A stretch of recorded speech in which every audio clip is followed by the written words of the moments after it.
Yo, what's up mga gar? Welcome back again sa ating channel, Kuya Tess Richard. For today's video mga gar ay magbibigay tayo ng update sa ating ginagawang crab pond. Yun, crab pond na tawag dito kasi para to sa alimangin naman pwedeng fish pond dito. Ngayong araw no, natapos na natin. Tapos nang i-finishing, tapos na rin lahat-lahat.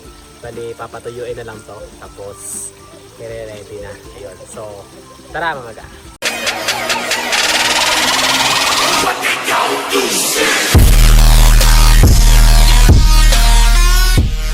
So ito na mga gar no, yung ating crab pond na ginawa. So dalawang patong lang to ng hollow blocks. Mukhang maayos naman yung pagkakagawa natin.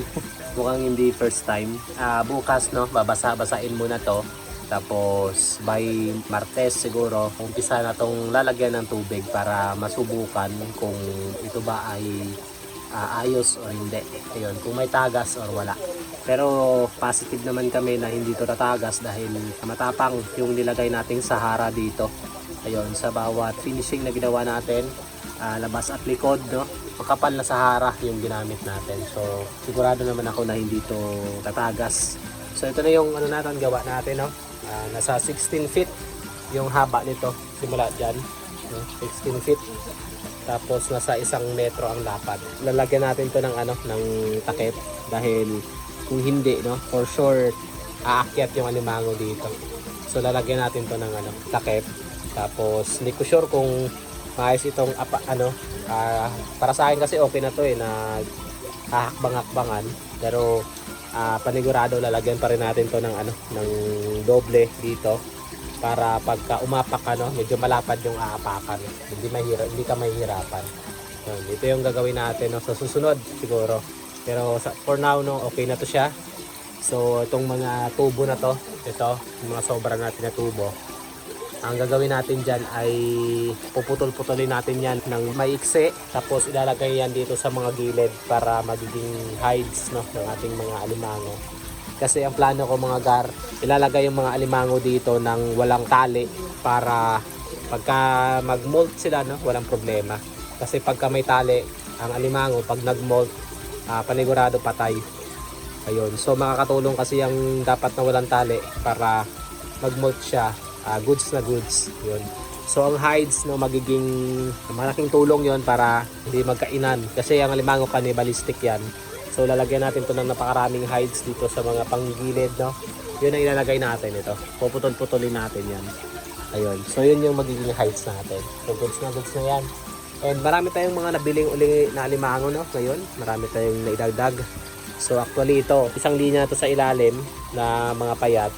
Puno na yan. Tapos itong linya sa pangatlo, puno yan.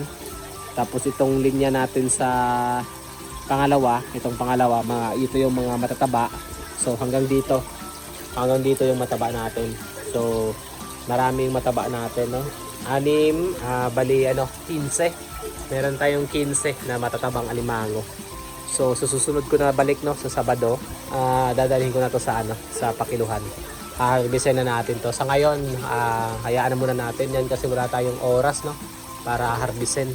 Sa susunod na lang na balik natin, harbisin natin yan. Kasi malamang dito sa mga payat, meron ng matataba dyan kasi meron dyan na matatagal na Matatagal na. Yun. Tapos yung payat natin hanggang dito na sa taas, ito, may laman na to.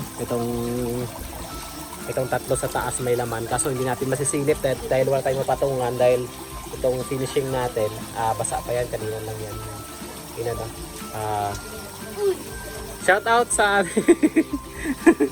may bumisita no, sa ating farm. Kagina pa ni siya Ito kanina pa to nakaangat dyan. Hindi ko alam kung ano ginagawa niyan dyan. Marami tayong mga biniling reject kanina. So ito yung mga nabili natin mga gar no. Ang dami dyan. Tapos ito yung mga malalaki na matataba.